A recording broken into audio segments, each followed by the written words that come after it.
ലോകത്തെ ഏറ്റവും പ്രധാനപ്പെട്ട തൊഴിൽ മേഖലകളിലൊന്നാണ് കാർഷിക മേഖല. ഇന്ത്യയിൽ ഏതാണ്ട് 3.5% വാർഷിക വളർച്ചാ നിരക്ക് രേഖപ്പെടുത്തുന്ന കാർഷിക മേഖലയിലെ തൊഴിലവസരങ്ങളിലേക്ക് നമുക്ക് എങ്ങനെ പ്രവേശിക്കാൻ കഴിയും? ഏതാണ്ട് 1 ഹെക്ടർ സ്ഥലത്ത് നിന്ന് 2 പേർക്കുള്ള ഭക്ഷണങ്ങൾ ഉൽപ്പാദിപ്പിച്ചുകൊണ്ടിരിക്കുന്ന നമ്മുടെ രാജ്യത്ത് ഏതാണ്ട് 2030 കഴിയുന്നതോടെ 1 ഹെക്ടർ സ്ഥലത്ത് നിന്ന് 5 പേർക്കുള്ള ഭക്ഷണം ഉൽപ്പാദിപ്പിക്കപ്പെടേണ്ട സാഹചര്യങ്ങൾ സംജാതമാകുന്ന നിലവിലെ അവസ്ഥകളിൽ നമുക്ക് എങ്ങനെയാണ് ഈ തൊഴിൽ മേഖലയിലേക്ക് എത്തിച്ചേരാൻ കഴിയുക എന്നുള്ളത് വളരെ പ്രധാനപ്പെട്ട ഒരു മേഖല തന്നെയാണ്. കുട്ടികളെ സംബന്ധിച്ചിടത്തോളം കാർഷിക മേഖലയിലെ തൊഴിലിന് വളരെ വലിയ ഒരു സാധ്യത കൽപ്പിച്ചുകൊണ്ട് മുന്നോട്ട് പോകുമ്പോൾ പ്രധാനമായും 2 എൻട്രൻസുകളിലൂടെയാണ് നമുക്ക് കുട്ടികൾക്ക് കാർഷിക മേഖലയിലെ BSc BTech പ്രോഗ്രാമുകൾക്ക് അഡ്മിഷൻ കിട്ടുക. കേരളത്തിലെ കോളേജുകളിൽ അഡ്മിഷൻ ആഗ്രഹിക്കുന്ന ഓരോ വിദ്യാർത്ഥിക്കും ഫിസിക്സ്, കെമിസ്ട്രി, ബയോളജി, മാത്സ് സബ്ജക്റ്റുകൾ പഠിച്ചിട്ടുള്ള കുട്ടികൾ, ബയോളജിയോ മാത്സോ ഏതെങ്കിലും ഒരു സബ്ജക്റ്റ് പഠിച്ചു കഴിഞ്ഞാൽ തന്നെ ഇവർക്ക് കാർഷിക മേഖലയിലേക്ക് കടന്നു ചെല്ലാൻ സാധിക്കും. ഫിസിക്സും കെമിസ്ട്രിയും ബയോളജിയും അല്ലെങ്കിൽ അഗ്രികൾച്ചർ പോലുള്ള സബ്ജക്റ്റുകളും പഠിച്ചിട്ടുള്ള കുട്ടികൾക്ക് കേരളത്തിലെ അഗ്രികൾച്ചർ യൂണിവേഴ്സിറ്റി നടത്തുന്ന BSc അഗ്രികൾച്ചർ കോഴ്സിന് അഡ്മിഷനുള്ള സാധ്യതകൾ നമ്മുടെ മുമ്പിലുണ്ട്. അപ്പോൾ ഇത്തരത്തിൽ കേരളത്തിലെ കോളേജുകളിൽ തിരുവനന്തപുരത്തും തൃശ്ശൂരും അതുപോലെ തന്നെ കുമരകത്തും കാസർഗോഡുമൊക്കെയുള്ള കോളേജുകളിൽ അഡ്മിഷൻ ആഗ്രഹിക്കുന്ന കുട്ടികൾ നീറ്റ് എക്സാമിനേഷനാണ് ഇതിനുവേണ്ടി എഴുതേണ്ടത്. നീറ്റ് എക്സാമിനേഷൻ എഴുതി കാർഷിക മേഖലയിലെ BSc പ്രോഗ്രാമിലേക്ക് ചേരാൻ ആഗ്രഹിക്കുന്ന കുട്ടികൾ സ്വാഭാവികമായിട്ടും ഈ പരീക്ഷ എഴുതി 20% സ്കോർ നേടിയെടുത്തു കഴിഞ്ഞാൽ അവർക്ക് അഡ്മിഷന് വേണ്ടിയിട്ടുള്ള ശ്രമങ്ങൾ ആരംഭിക്കാം. കീം എന്ന കേരള എഞ്ചിനീയറിംഗ് എൻട്രൻസ് എക്സാമിനേഷൻ്റെ നോട്ടിഫിക്കേഷൻ വരുന്ന മുറയ്ക്ക് ആ സൈറ്റിൽ അഡ്മിഷന് വേണ്ടിയിട്ട് അപേക്ഷ കൊടുത്ത് ഓപ്ഷൻ കൊടുത്താൽ മാത്രമേ കുട്ടികൾക്ക് അഡ്മിഷന് വേണ്ടി പരിഗണിക്കപ്പെടുകയുള്ളൂ. ആദ്യത്തെ മേഖല ഇതാണ് എങ്കിൽ 85% സീറ്റുകളിലേക്ക് നമുക്ക് അഡ്മിഷനുള്ള സാധ്യതകൾ നീറ്റ് എക്സാമിനേഷനിലൂടെ കേരള അഗ്രികൾച്ചർ യൂണിവേഴ്സിറ്റിയിൽ അവസരമൊരുങ്ങുമ്പോൾ, രണ്ടാമത്തെ പ്രധാന മേഖല എന്ന് പറയുന്നത് ഓൾ ഇന്ത്യ കോട്ടയിൽ വരുന്ന 15% സീറ്റുകളാണ്. ഓൾ ഇന്ത്യ കോട്ടയിലെ 15% സീറ്റുകളിലേക്കും Indian Council of Agriculture Research എന്ന ഐക്കർ നടത്തുന്ന ഐക്കറിൻ്റെ കീഴിലുള്ള അനവധി വിദ്യാഭ്യാസ സ്ഥാപനങ്ങളിലേക്കും അഡ്മിഷൻ ആഗ്രഹിക്കുന്ന കുട്ടികളും നമ്മുടെ ഇടയിലുണ്ടാകും. ഈ 15% സീറ്റിലേക്ക് കേരളത്തിലും മറ്റു കോളേജുകളിലേക്കും അഡ്മിഷൻ ആഗ്രഹിക്കുന്ന ആൾക്കാർ ഐക്കർ വഴി ആണ് അഡ്മിഷന് വേണ്ടി ശ്രമിക്കേണ്ടത്. അപ്പോൾ ഈ സാധ്യതയെ ഉപയോഗപ്പെടുത്താൻ നമുക്ക് എൻട്രൻസ് അവിടെയും ആവശ്യമാണ്. അവിടെ നമ്മൾ എഴുതേണ്ടതായി കാണാൻ കഴിയുന്ന എൻട്രൻസ് എന്ന് പറയുന്നത് CUET ആണ്. സെൻട്രൽ യൂണിവേഴ്സിറ്റികൾക്ക് വേണ്ടി നടത്തപ്പെടുന്ന പരീക്ഷയാണ് നമ്മൾ പ്രധാനമായിട്ടും അവിടെ എഴുതേണ്ടത്. അപ്പോൾ കാർഷിക മേഖലയിൽ അഡ്മിഷൻ ആഗ്രഹിക്കുന്ന കുട്ടികൾ കേരളത്തിൽ ഈ 2 എൻട്രൻസുകളും എഴുതേണ്ടതായിട്ടുണ്ട്. ആദ്യത്തെ എൻട്രൻസ് നീറ്റ് എക്സാമിനേഷൻ, അതിനുശേഷം കേരള എഞ്ചിനീയറിംഗ് എൻട്രൻസ് എക്സാമിനേഷൻ്റെ നോട്ടിഫിക്കേഷനിൽ പേര് രജിസ്റ്റർ ചെയ്ത് അഗ്രികൾച്ചർ BSc അഡ്മിഷന് വേണ്ടിയിട്ടുള്ള ഓപ്ഷൻ കൊടുക്കാനാണ് ആദ്യം ശ്രമിക്കേണ്ടത്. രണ്ടാമത് 15% ഓൾ ഇന്ത്യ കോട്ടയിലേക്കുള്ള അഡ്മിഷൻ ആഗ്രഹിക്കുന്ന കുട്ടികൾ ഐക്കർ വഴി CUET എഴുതിയിട്ടാണ് അപേക്ഷ സമർപ്പിക്കേണ്ടത്. CUET എക്സാമിനേഷൻ എഴുതണം. അതോടൊപ്പം തന്നെ ഐക്കറിൽ സെപ്പറേറ്റ് ആപ്ലിക്കേഷൻ കൊടുത്താണ് അഡ്മിഷന് വേണ്ടി ശ്രമം നടത്തേണ്ടത്. മറ്റ് പല സംസ്ഥാനങ്ങളിലും അഡ്മിഷൻ ആഗ്രഹിക്കുന്ന കുട്ടികൾക്ക് കേരളത്തിലെ സർവകലാശാലകളുടെ ഈക്വലൻസി ലഭ്യമാണോ എന്നുള്ളത് ഉറപ്പുവരുത്തിക്കൊണ്ട് പഠിച്ച് മുന്നോട്ട് പോയാൽ തൊഴിൽ ഉപരിപഠന മേഖലയിൽ ഒരു അനിശ്ചിതത്വം ഒഴിവാക്കാൻ സാധിക്കും. അപ്പോൾ ഇത്തരത്തിൽ അഡ്മിഷൻ ആഗ്രഹിക്കുമ്പോൾ നീറ്റ് എക്സാമിനേഷനിൽ ഫിസിക്സ്, കെമിസ്ട്രി, അതേപോലെ തന്നെ ബയോളജി സബ്ജക്റ്റുകൾ എഴുതുന്നൊരു കുട്ടിക്ക് അഗ്രികൾച്ചർ BScക്ക് കേരള അഗ്രികൾച്ചർ യൂണിവേഴ്സിറ്റിയിൽ അഡ്മിഷൻ കിട്ടുമെന്ന് നമ്മൾ പറഞ്ഞു. രണ്ടാമത്തെ എൻട്രൻസ് എന്ന് പറയുന്നത് നമുക്കിപ്പുറത്ത് BTechന് പോകാൻ ആഗ്രഹിക്കുന്ന കുട്ടികളുണ്ടാവും. അവരും എഴുതേണ്ടത് ഈ നീറ്റ് എക്സാമിനേഷൻ തന്നെയാണ്. അഗ്രികൾച്ചർ യൂണിവേഴ്സിറ്റിയുടെ BTech അഗ്രികൾച്ചർ പോകാൻ ആഗ്രഹിക്കുന്ന കുട്ടികൾ എഴുതേണ്ടതും ഇതേ കോഴ്സ് തന്നെയാണ്. തവനൂരും ഒക്കെയുള്ള കോളേജുകളിൽ നമുക്ക് അഡ്മിഷനുള്ള അവസരങ്ങൾ അവിടെയുണ്ട്. ഫുഡ് ടെക്നോളജി ഒക്കെ പഠിക്കാനായിട്ട് സാധിക്കും. നേരെ മറിച്ച് ഇപ്പുറത്ത് ഓൾ ഇന്ത്യ കോട്ടയിലേക്ക് വരുമ്പോഴത്തേക്കും നമുക്കവിടെ CUET തന്നെയാണ് അവിടെയും എഴുതേണ്ടത്. ഫിസിക്സ്, കെമിസ്ട്രി, ബയോളജി അല്ല എങ്കിൽ അഗ്രികൾച്ചർ. ഇതിലേത് സബ്ജക്റ്റ് എടുത്ത കുട്ടികൾക്കും അവിടെ പരീക്ഷ എഴുതാനായിട്ട് സാധിക്കും. ഇനി അതല്ല വൊക്കേഷണൽ ഹയർ സെക്കൻഡറി സ്ട്രീമിലൊക്കെ പഠിച്ചു വന്ന കുട്ടികളാണ് എങ്കിൽ അഗ്രികൾച്ചർ അവർക്കൊരു സബ്ജക്റ്റ് ഉള്ളപ്പോൾ ബയോളജിയും അഗ്രികൾച്ചറും കെമിസ്ട്രി ഒരു സബ്ജക്റ്റായിട്ട് ഓക്കെ എടുക്കാം. ഫിസിക്സ് വേണമെങ്കിൽ ഒഴിവാക്കി പരീക്ഷ എഴുതാൻ സാധിക്കും. മാത്തമാറ്റിക്സ് പഠിച്ച കുട്ടികൾക്കും ഇവിടെ പരീക്ഷ എഴുതാൻ അവസരമുണ്ട്. അപ്പോൾ ഈ രീതിയിൽ ബിടെക്കിന് പോകാൻ ആഗ്രഹിക്കുന്ന കുട്ടികളുണ്ടെങ്കിൽ അവിടെയും ഈ പറയുന്ന വിവിധ മേഖലകൾ യൂണിവേഴ്സിറ്റി, സെൻട്രൽ യൂണിവേഴ്സിറ്റികളും അതുപോലെ തന്നെ മറ്റ് സ്ഥാപനങ്ങളിലേക്കും നടത്തുന്ന കോമൺ എൻട്രൻസ് എക്സാമിനേഷനായിട്ടുള്ള CUET എക്സാമിനേഷനാണ് ഇവിടെ എഴുതേണ്ടത്. ആ പരീക്ഷ എഴുതിയതിന് ശേഷം separate Indian Council of Agriculture റിസർച്ചിൻ്റെ സൈറ്റിൽ പോയിട്ട് അപേക്ഷ കൊടുത്ത് അവരാഗ്രഹിക്കുന്ന കോളേജുകൾ ഓപ്റ്റ് ചെയ്യുകയാണ് അവിടെ നമ്മൾ ചെയ്യേണ്ടത്. അപ്പോൾ ഇവിടെ വളരെ പ്രധാനപ്പെട്ട ഒരു ഘടകം എന്ന് പറയുന്നത് CUET എക്സാമിനേഷൻ എഴുതുമ്പോൾ നമുക്ക് ഇവിടെ ലാംഗ്വേജ് പേപ്പറും ജനറൽ പേപ്പേഴ്സും അഗ്രികൾച്ചർ മാത്രം ഓപ്റ്റ് ചെയ്യുന്നൊരു കുട്ടിക്ക് വേണമെങ്കിൽ അവോയ്ഡ് ചെയ്യാവുന്നതാണ്. മറ്റ് മേഖലകളിൽ അത് സാധ്യമല്ല.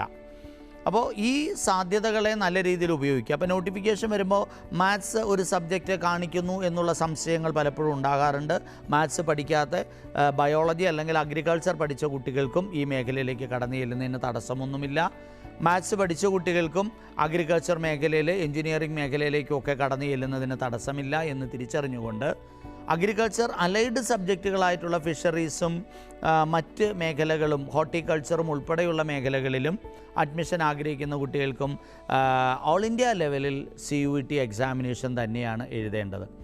പരീക്ഷകളെക്കുറിച്ച് നമ്മൾ തയ്യാറെടുക്കുമ്പോൾ വളരെ പ്രധാനപ്പെട്ട ഒരു ഘടകം എന്ന് പറയുന്നത് കൃത്യമായി നെഗറ്റീവ് മാർക്കിംഗ് ഉള്ള പരീക്ഷയായതുകൊണ്ട് തന്നെ നമുക്ക് ലഭിച്ച മാർക്കുകൾ നഷ്ടപ്പെടാതിരിക്കാൻ അറിയാവുന്ന ഉത്തരങ്ങൾ മാത്രം മാർക്ക് ചെയ്ത് മുന്നോട്ട് പോകുന്നതിനുള്ള ചിട്ടയായ പരിശീലനം നമുക്ക് ആവശ്യമുണ്ട്. നാഷണൽ ടെസ്റ്റിംഗ് ഏജൻസിയാണ് CUET എക്സാമിനേഷനും നീറ്റും കണ്ടക്ട് ചെയ്യുന്നത്. നാഷണൽ ടെസ്റ്റിംഗ് ഏജൻസി എന്ന NTA സൈറ്റിൽ nta.ac.in/lectures-content എന്ന ലിങ്കിലേക്ക് പോയി കഴിഞ്ഞാൽ ഈ മത്സര പരീക്ഷകൾക്കൊക്കെയുള്ള സൗജന്യ പരിശീലനം സർക്കാർ നമുക്ക് നൽകുന്നുണ്ട്.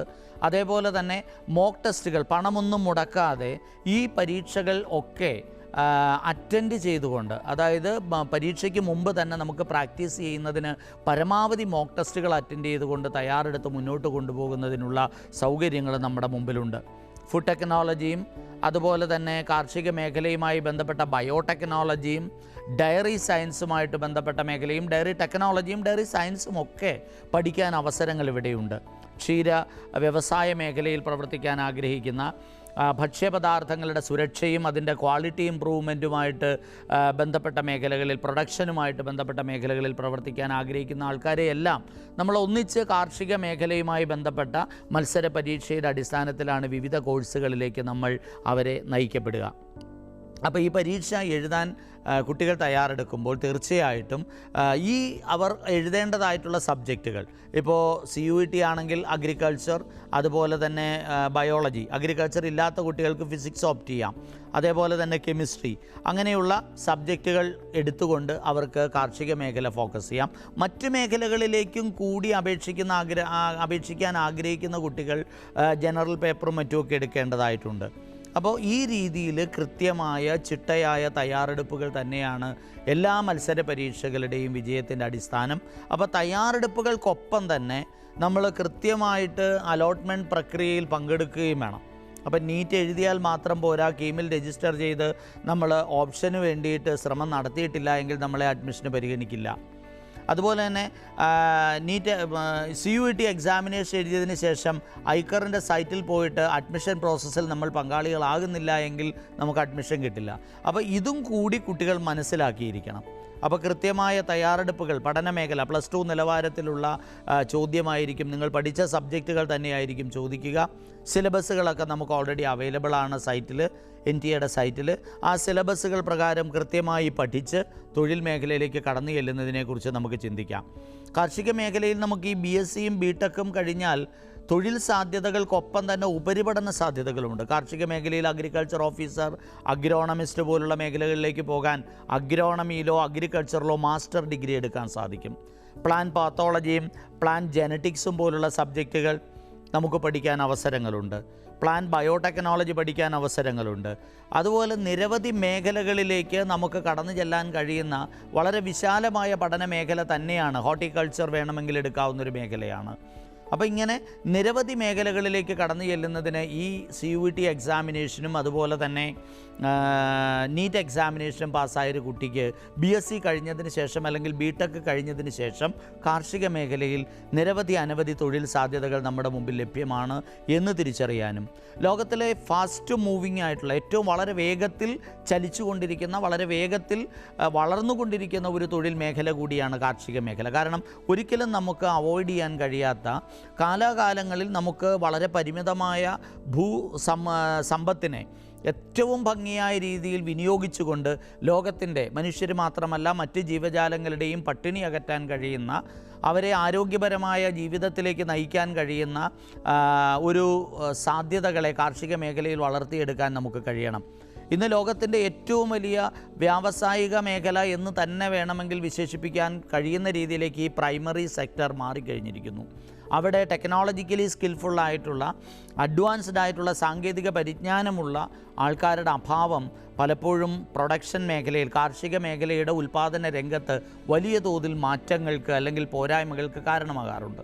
ആ സാധ്യതകളെ മറികടക്കുന്നതിന് ടെക്നിക്കലി സ്കിൽഫുള്ളായിട്ടുള്ള, നമുക്ക് മണ്ണില്ലാത്തത് കൊണ്ട് തന്നെ വായുവിൽ കൃഷി ചെയ്യാൻ കഴിയുന്ന സാധ്യതകൾ നമ്മൾ വികസിപ്പിച്ചെടുത്തിരിക്കുന്നു. വെള്ളത്തിൽ കൃഷി ചെയ്യാൻ കഴിയുന്ന മതിയായ ലവണങ്ങൾ ഒക്കെ അതിലേക്ക് ഉൾപ്പെടുത്തിക്കൊണ്ട് വെള്ളത്തിൽ നമ്മൾ മണ്ണില്ലാതെ കൃഷി ചെയ്യാൻ കഴിയുന്ന സാങ്കേതിക വിദ്യകൾ, ഹൈഡ്രോപോണിക്സ് എന്നും എയറോപോണിക്സ് എന്നും ഒക്കെ പറയുന്ന പുതിയ സാങ്കേതിക വിദ്യകൾ ഇവിടെ നമ്മൾ വികസിപ്പിച്ചെടുക്കുമ്പോൾ ആ മേഖലയിലേക്കൊക്കെ വളരെ സ്കിൽഫുള്ളായിട്ടുള്ള, ടെക്നിക്കലി സ്കിൽഫുള്ളായിട്ടുള്ള അനവധി ആൾക്കാരെ നമുക്ക് ആവശ്യമാണ്. അതുകൊണ്ട് തന്നെ വളർന്നു വരുന്ന ഈ കാർഷിക സംസ്കൃതിയുടെ ഭാഗമാകാൻ നമ്മൾ ആഗ്രഹിച്ചിരുന്നു ഒരു കാലത്ത് നമ്മുടെ ആൾക്കാരെങ്കിൽ, ഇന്ന് അത് വലിയൊരു ടെക്നോളജിക്കൽ ഫീൽഡായിട്ട് മാറിയിരിക്കുന്ന, വളരെയധികം മാറ്റങ്ങൾക്ക് വിധേയമായിക്കൊണ്ടിരിക്കുന്ന, വളരെയധികം സാധ്യതകളും പൊട്ടൻഷ്യലുള്ള ഒരു മേഖലയായിട്ട് മാറിക്കൊണ്ടിരിക്കുന്ന കാർഷിക മേഖല ഒരുപക്ഷെ നാളെ രാജ്യത്തിൻ്റെയൊക്കെ സമ്പദ് വ്യവസ്ഥയെ വളരെയധികം നിയന്ത്രിക്കുന്ന ഒരു ഘടകമായി മാറിയേക്കാവുന്ന സാഹചര്യത്തിൽ ഈ മേഖലയിലേക്ക് ഈ 2 എൻട്രൻസുകളിലൂടെ കേരളത്തിലുള്ള കുട്ടികൾക്ക് കടന്നു വരാൻ അവസരമുണ്ട്. മറ്റ് സംസ്ഥാനങ്ങളിൽ പോയി പഠിക്കാൻ ആഗ്രഹിക്കുന്നവർ അതാത് സംസ്ഥാനങ്ങളുടെ എൻട്രൻസുകൾ കൂടി മനസ്സിൽ കണ്ടുകൊണ്ട് എൻട്രൻസ് ഉള്ള സ്ഥലങ്ങളിൽ, എല്ലായിടത്തും എൻട്രൻസ് നിർബന്ധമൊന്നുമല്ല, ആ രീതിയിലേക്ക് പഠന സാധ്യതകളെ ഉപയോഗപ്പെടുത്താൻ നമുക്ക് കഴിയണം. മണ്ണ് പരിശോധന എന്ന് പറയുന്നൊരു മേഖല നമ്മുടെ മുമ്പിലുണ്ട്. അതിലേക്കൊക്കെ കടന്നു പോകാൻ ആഗ്രഹിക്കുന്ന കുട്ടികൾക്ക് BSc അഗ്രികൾച്ചറിന് ശേഷം അഗ്രോണമിയിൽ MSc എടുത്തതിന് ശേഷം അവർക്ക് അത്തരം മേഖലകളിലേക്ക് കടന്നു ചെല്ലാൻ സാധിക്കും. ഇതെല്ലാം കാർഷിക മേഖലയുമായി ബന്ധപ്പെട്ട പഠന തൊഴിൽ മേഖലകൾ തന്നെയാണ്. തീർച്ചയായിട്ടും ആ സാധ്യതകളെ പരമാവധി ഉപയോഗപ്പെടുത്താൻ കുട്ടികൾക്ക് തയ്യാറെടുക്കാം.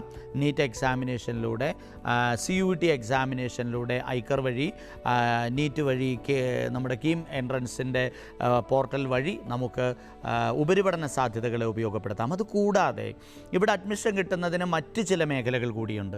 10ാം ക്ലാസ് കഴിഞ്ഞ കുട്ടികൾക്ക് വേണമെങ്കിൽ വൊക്കേഷണൽ ഹയർ സെക്കൻഡറി വിഭാഗത്തിൽ നിന്ന് അഗ്രികൾച്ചർ ഒരു സബ്ജക്റ്റായിട്ടുള്ള +2 പഠിച്ച് പാസ്സായാൽ അവർക്ക് 6% സീറ്റ് ഇത്തരത്തിൽ വരുന്ന കുട്ടികൾക്ക്, അതുപോലെ തന്നെ അഗ്രികൾച്ചർ യൂണിവേഴ്സിറ്റിയിൽ നിന്ന് ഡിപ്ലോമ പാസ്സായിട്ടുള്ള കുട്ടികൾക്ക്, അഗ്രികൾച്ചറിൽ അല്ലെങ്കിൽ ഓർഗാനിക് ഫാമിങ്ങിൽ ഒക്കെ ഡിപ്ലോമ പാസ്സായിട്ടുള്ള കുട്ടികൾക്ക്, അതുമല്ല എങ്കിൽ സർക്കാർ സർവീസിൽ ജോലി ചെയ്യുന്ന അഗ്രികൾച്ചർ അസിസ്റ്റൻ്റ് പോലുള്ള പോസ്റ്റുകളിൽ ജോലി ചെയ്യുന്ന ആൾക്കാർക്കൊക്കെ വേണ്ടിയിട്ടൊരു 6 സീറ്റ് BSc അഗ്രികൾച്ചറിൽ റിസർവ് ചെയ്യപ്പെട്ടിട്ടുണ്ട്.